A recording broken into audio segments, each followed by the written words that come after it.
Il y a plusieurs éléments, qui ont conduit à cette dégradation, au premier rang desquels la relation difficile entre certaines franges de droite ou d'extrême droite qui malheureusement influencent monsieur Macron. Il faut se souvenir que jusqu'en 2022, c'était une relation idyllique et d'ailleurs que monsieur Tebboune disait que monsieur Macron était l'homme de la situation, qu'il y avait une possibilité de pouvoir, trouver une solution d'entente et enfin d'avancer sur les questions qu'on appelle mémorielles, à savoir les crimes français en Algérie qui ne sont toujours pas documentés sérieusement et pour lesquels les Français ne reconnaissent pas leurs crimes.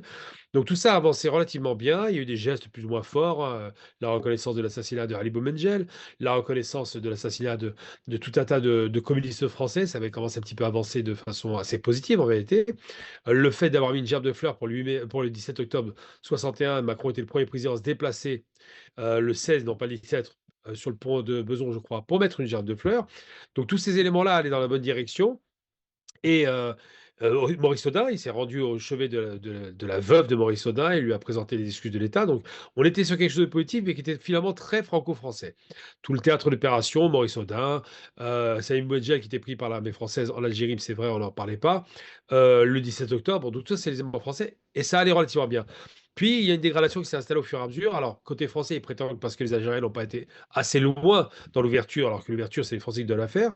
Et côté algérien, bien évidemment, c'est surtout la stupeur. Monsieur Macron a rencontré monsieur Tebboune. Ils se sont rencontrés et Tebboune disait, enfin Macron disait à monsieur Tebboune, nous allons reconnaître la souveraineté marocaine sur le Sahara occidental. Donc un élément de trop qui succédait à tout un tas d'éléments de provocation, la rente mémorielle, l'Algérie a été créée en 62 par la France, ce genre de stupidité, eh bien ça multipliait les sorties hasardeuses jusqu'à ce point d'orgue où M. Tebboune disait à M. Macron, ne faites pas cette erreur, vous êtes membre du Conseil de sécurité, vous êtes garant du droit international, c'est une infraction au droit international que vous avez, je parle de la France, constituée, ne faites pas cette erreur, il a prévenu, mais en dépit de tout ça, Macron a quand même sous pression de lobbies évidemment marocains en France et de lobbies sionistes et de lobbies d'extrême droite, parce qu'on oublie que l'extrême droite fait tout pour créer un hiatus entre l'Algérie et le Maroc, eh bien toutes ces pressions-là ont poussé effectivement à ce que M. Macron aille déclarer au Parlement marocain, après avoir envoyé une lettre, qu'il reconnaissait la souveraineté du Sahara, ce qui est parfaitement, encore une fois, illégal, puisque c'est un membre du Conseil de sécurité qui était à la manœuvre. Alors la relation équilibrée, c'était qu'il aille au Maroc, ça posait aucun problème, il a le droit, garantir les intérêts français, parce que c'est pour ça qu'il y allait, mais ne pas parler du Sahara occidental. Il n'y avait pas besoin d'aller aussi loin pour que les Marocains le reçoivent.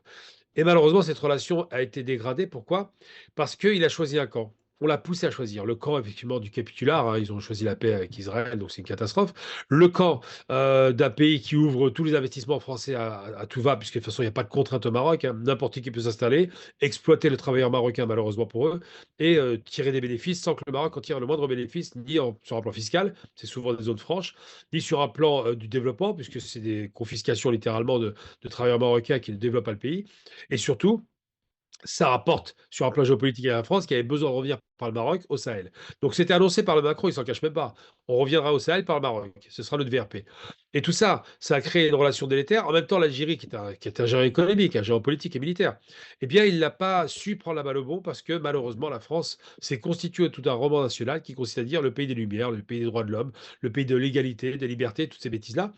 Et dans les faits, bah, la France, très peu de temps après la Révolution, on est en 1830, donc c'est moins de 50 ans après la Révolution, va fouler au pas, même si c'est le royaume de France, hein, c'est pas la République, fouler au pas à ses principes, et la République française par la suite va maintenir cette posture coloniale, raciste, dominatrice, spoliatrice et assassine, en l'occurrence, on assassine des millions de personnes, uniquement pour garantir ses intérêts.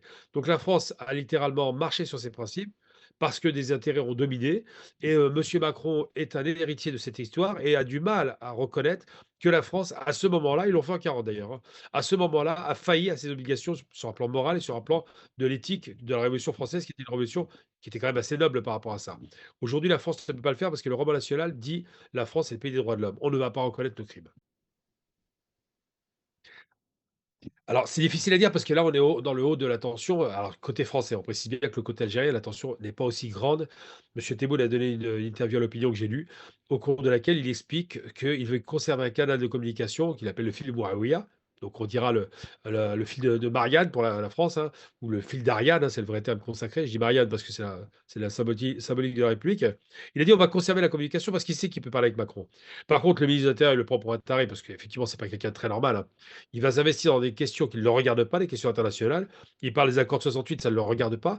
Il parle de la relation, de l'expulsion de quelques youtubeurs un peu fantaisistes, alors qu'ils ne respectent pas la loi chez lui. Les Algériens ont rappelé la loi aux Français et la loi française a donné raison aux Algériens. C'est amusant d'ailleurs, parce qu'il a expulsé d'urgence un homme qui ne méritait pas l'expulsion d'urgence, qui ne devait pas être au QTF. Enfin, tout ça pour dire que on a un rappel à la loi de la part des Algériens qui est quand même assez cocasse quand on dit que l'Algérie n'est pas une démocratie. Finalement, c'est le comportement de M. Retailleau qui est antidémocratique.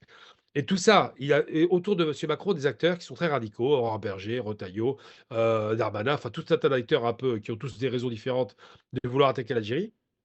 Donc il a dit: «Nous gardons le canal de communication directement avec le chef d'État» et il a raison. Parce que d'abord, les affaires françaises sont tenues à l'extérieur par le chef de l'État. C'est lui le représentant de l'État. C'est pas du tout les représentants de l'intérieur qui s'occupent de l'intérieur. Encore moins le Premier ministre. C'est monsieur Macron et le ministre des Affaires étrangères qui sont en mesure de parler aux dirigeants étrangers. Et monsieur Tebboune a dit à monsieur Macron: «Nous conservons ces communications possibles, ne coupons pas le fil, mais renvoyez votre copie». Parce que l'Algérie ne négociera pas sur les principes de base, à savoir la question de l'histoire, la reconnaissance des crimes qu'il a demandé sans contrepartie financière. C'était vraiment le geste est clair. Nous vous demandons de reconnaître vos crimes et demander pardon. C'est pas compliqué, il faut le faire. Donc il a dit cela et ça permettrait peut-être de renouer la relation. Le problème, bon, monsieur Macron n'a pas encore sifflé la fin de la récréation avec tous les entités qui sont en face d'extrême droite ou de droite dure qui veulent une rupture totale. Mais il se rend bien compte que par contre, côté business, côté patronat français, côté paysans français, ça commence à s'énerver. Pourquoi? Parce que le marché algérien était important, il s'est réduit comme peau de chagrin. La France était le deuxième partenaire économique de l'Algérie, après la Chine. Aujourd'hui, elle va reculer de façon considérable. Et effectivement, bah, ces acteurs économiques voient de très mauvais œil le fait que la France soit en train de provoquer l'Algérie. Parce qu'il ne faut jamais perdre de vue, c'est bien la France qui provoque l'Algérie. Ils ont parlé à un moment donné dans leur outrance d'une humiliation que l'Algérie ferait subir à la France. J'aime bien rappeler que les sionistes ont jeté 2 policiers français à terre, les ont traités comme du bétail, sur un territoire de souveraineté française en Palestine, et qu'ils ont humilié la France. On jette 2 policiers, c'est l'autorité de l'État qu'on jette à terre, devant l'ambassadeur. Là, c'est humiliant. J'ai envie de rappeler que M. Erdogan, par exemple, ça m'a fait rire d'ailleurs à l'époque, a dit de M. Macron, parce qu'il ne comprenait pas le personnage qui continuait à être outrancier vis-à-vis de la Turquie, que M. Macron était un fou. Je suis désolé, c'est humiliant d'entendre ça, même si quelque part, je comprends M. Erdogan qui avait raison de le rappeler.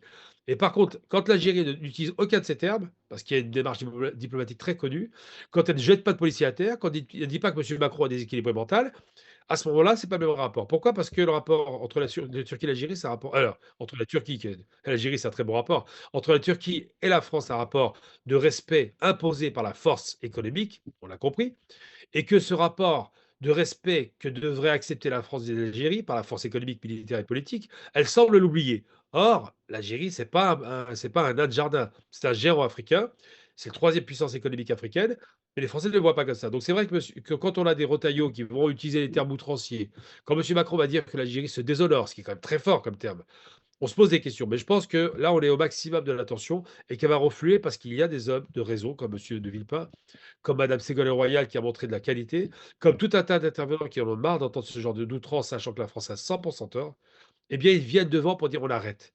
Un petit peu de sérieux. Nous avons tort. Nous devrions reconnaître nos crimes. Nous devrions reconnaître que le peuple algérien a subi un martyre qui flirte avec le génocide.